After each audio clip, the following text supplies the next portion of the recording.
The first movement is in rounded binary form. We've got the A section from the beginning to rehearsal A, and it comes back again at rehearsal C. And then from A to C, we've got the B section, and then A again, A, B, A, rounded binary. That's helpful to know if you want to rehearse like sections at the time. So you can rehearse the beginning to A, and then come back to C, play the anacrusis to C, and go to D, to make sure that the articulations are lining up and that the style is matching, and then you can work on A to C separately. Since the repeated material is going to be played more in context than the B section, you're probably going to spend more time rehearsing B to C than the beginning to A or from C to D. So let's just dig into some of this stuff. And right off the bat, we're going to have contrast between short and long notes. So we're going to have these eighth notes that are marked staccato. We're also going to have eighth notes that are accented. And we're going to have eighth notes that are slurred. So 3 different articulations right from the get-go. For me, to bring out the effect of contrast in E minor, I like to have as much contrast as possible. So for me, the staccato notes can never be short enough. I play them basically staccatissimo. With the accented notes, I interpret these as forte piano. The reason why is because there's a lot of places where this indicates accents with a dynamic change as well. So, for instance, here, coming into the end of the first movement, measure 41, we have più forte, so we're getting louder, and we're getting accents at the same time. So the accents don't just mean louder notes. To me, he wants something extra.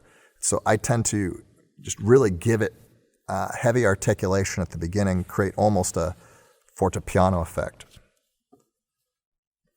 The other reason why I like it fortepiano is because in a lot of these places where beats 2 and 4 are being accented here in the first violin part, we can really provide that accent and then come back and allow the other material to come through. These quarter notes here, which are just about the only thing that don't have any sort of expressive markings.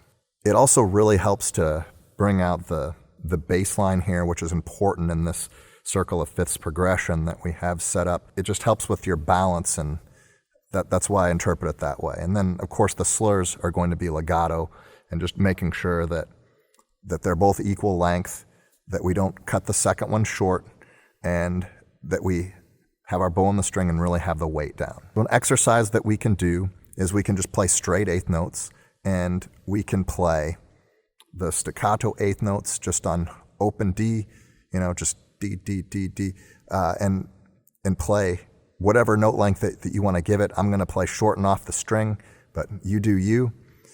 You can add in the first finger E to practice your slurs, and make sure those eighth notes are right. And then you can practice your accented notes and make the articulations nice and strong. I practice them individually, and then I like to combine a few.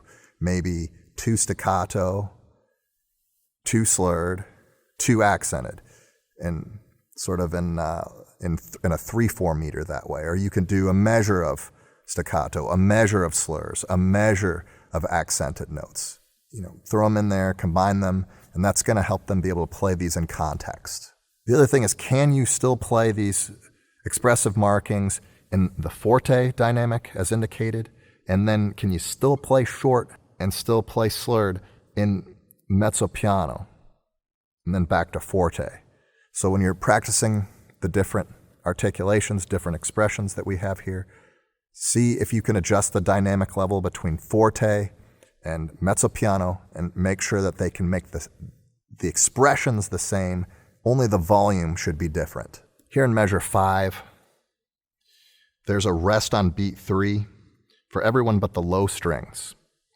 I think it's very important that the low strings play extra loud on beat 3 because it's a really cool effect. Everybody plays 2 beat 3, then your cellos and basses really hammer that B.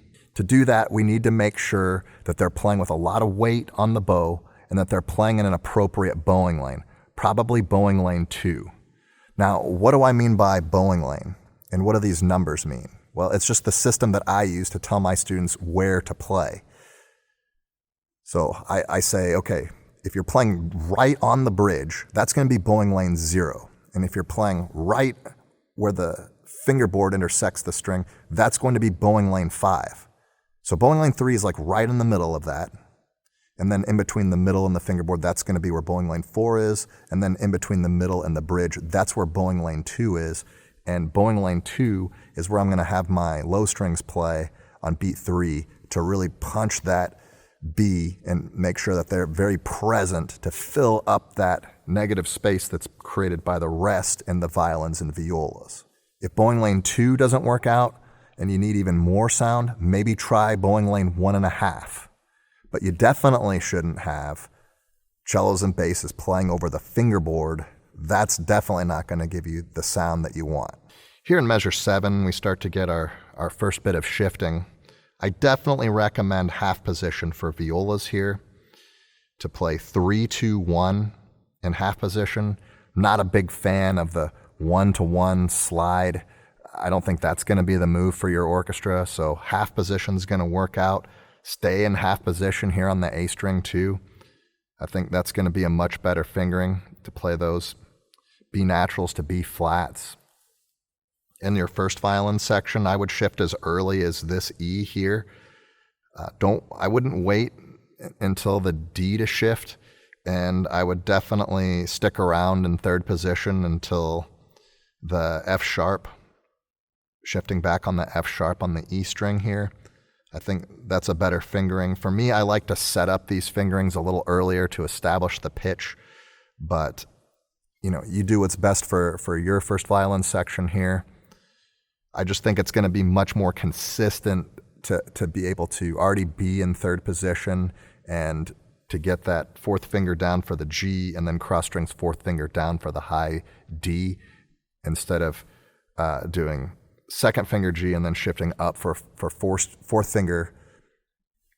I just think that it's better to shift earlier, but again, do what's best for your section. That's just my suggestion.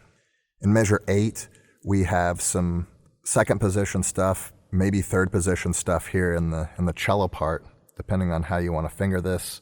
It doesn't really make a lot of difference, to be honest, but you can do this fourth finger and then second finger D and then shift back for first finger here, which would be a good fingering, or some sort of variation of that. I guess you could do 3-1-1. I just like to avoid shifting on the same finger when possible. I mean, it's not slurred, so we get a bow change to help us out.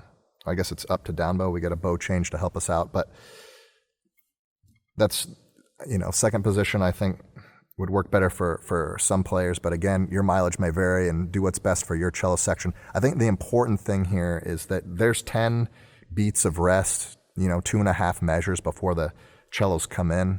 I don't like to just have my cellos guess where that E is going to be. I'd like to have them kind of feel where the E is going to be on the A string and just kind of tap that string and make sure it's an E, so that when they come in, they're guaranteed to play it right. I mean, 10 beats is a fairly long time. Even at quarter note equals 108, they still have plenty of time to figure it out. Nobody should be guessing where that E is. They should be prepared and be able to come in perfectly in tune.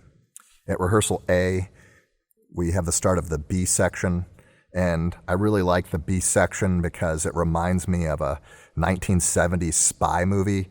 We've got this chromaticism here in the cello line, going from B, half step up to C natural, half step up to C sharp, half step down to C natural. It's kind of like the Sesame Street or Louie Louie chord progression here, except it's the minor version of it, the half step version of it. But it's really cool, and I like to listen to it. But it's one of the reasons why I don't program this piece, is because if I had to listen to this every day for 8 weeks, I would be really tempted to go out and buy a used Aston Martin, like in silver. And if I bought it then, I would have to spend all this time modding it because, I'd want to do the intakes. I'd probably want to put an exhaust on it. And I'd also probably want to put some aftermarket missile launchers. And that's going to be a big project, and I really don't have time for that. So for me, I'm just going to listen to you guys play this piece, and I'm going to drive a different car.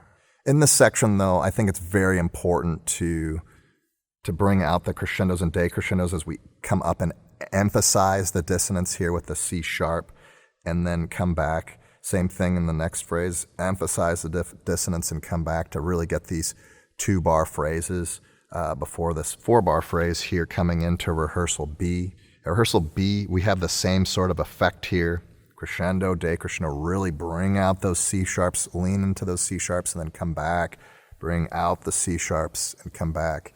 You've got the E pedal tones going on in the basses, and they're driving the whole thing and maintaining that quarter, eighth quarter, eighth rhythm. Okay, coming into B, playing the spot here in position in the first violins is super helpful. First of all, what it does is it helps to match the second violins, so they end up with more or less the same fingerings on the same string, helps to match their tone, and it helps with that balance because we really want to hear the cellos and basses here. The basses are fairly high, playing going up to E3 in octaves with the cellos here. Make sure again that they're playing in an appropriate bowing lane, probably again bowing lane 2, and we can be in bowing lane 3, maybe 3.5 for our violins and violas. But the third position, it works out pretty nicely the way it lies in the fingers, but it's also going to really help with the tone and the color of the sound, the timbre of the sound, so that we have more of a blending tone instead of a dominating tone for these cellos and bass players. And we really want to hear our bass players here. Now, for both cellos and basses, we've got shifts from low E to high E. In season 1, I have an episode on shifting, and I do this exercise with my students where we practice shifting with harmonics, which also happens to be an octave. You play the open string and then the harmonic and the open string and the harmonic, and you can do this on the D string. And that will get them to hear the octave, and it will also get them to be set up to do the appropriate techniques that you need to be able to do this. So you could do it with some tunneling. You can do it with and you can also do it to where you're making the students change bowing lanes, and basses are really going to need to change bowing lanes here as they shift up. That's very important, and make sure that they're putting all the pieces together for good tone and good pitch. All right, in measure 22 on beat 4, we get these détaché 16th notes, 8th notes. They're all accented, and if you really want them to be defined and accented, I think that you really need to put some space in between each note and really grip. And that's going to take a bit of practice at a slow tempo to make sure that we can grip and put a little bit of space in between the 3 notes so that it helps to emphasize the second note and emphasize the end of one. When we practice it slowly, the goal should be to emphasize the second note of the 3 and to emphasize the end of beat 4, and the way we want to do that is to create a little bit of space, a little bit of daylight in between those notes so that the articulations appear stronger and we get that accented sound. At a slower tempo, this is easier to do, and you could ramp up the tempo and make sure that they're still putting a little bit of space, a little bit of daylight in between each note as they get faster until they can play very clearly and very cleanly in that accented style. This section before B, a lot of composers do this where they highlight the melodic line by raising the dynamic level and lowering the dynamic level of everybody else. And I don't really like this because I think that we want to be able to create a phrase. We want everybody to be playing the same dynamic level. And there are ways to hear your cellos and basses, to bring those to the foreground and take your other players to the background without changing the volume of your players. And I did an episode on balance and blend in season 1. You can go check that out. Changing the waveform, changing the timbre and the tone of your cellos and basses, and then also of your violins and violas, can help create that balance effect without having to change the dynamics. And then you get the advantage of being able to create a phrase, and then you can encourage some musical exploration and teach them where the cadence points are and where we want to go with this and what we want to arrive at, and then relax into. The spy theme comes back at rehearsal B. We've got that chromaticism in the cellos, and we've got the basses and the violas with the motivic rhythm and laying down that pedal E for everybody. And we've got the melodic material in the first and second violins. Coming here into this section, we've got these triplet figures in the cellos. They get a turn to do that. Make sure that they're lining up well with the half notes. Usually orchestras do a fairly good job with this, so it's usually not an issue. The issue is typically finding your pitches and getting the detail of the style to come out. That's usually where the problems lie.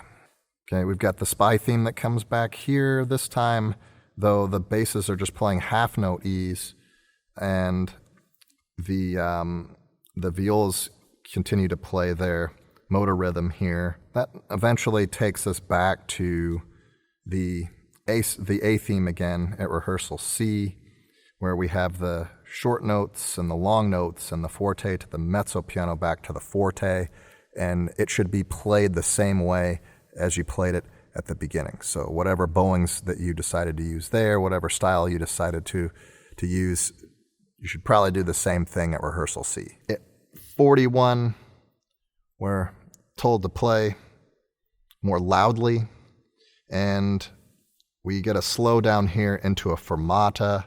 Now we're missing something here on beat 3 and 4 of the cello part, so we have to go into the cello part to see what's going on here just to confirm. But yeah, right here in 41, half rest with a fermata. So the only players that should be sustaining here during the second fermata are the violas sustaining the B. So we have this B major chord here, then the root of the chord is sustained, and then we start the next section of the piece. In the next video, I'm going to go over the second section or the second movement of the piece, and in my opinion, it's the most difficult to put together, so I'm going to spend quite a bit of time on it and come up with some strategies and maybe even some unusual strategies on how I put this together, and maybe they'll work for your orchestra too. So we'll see you in the next video.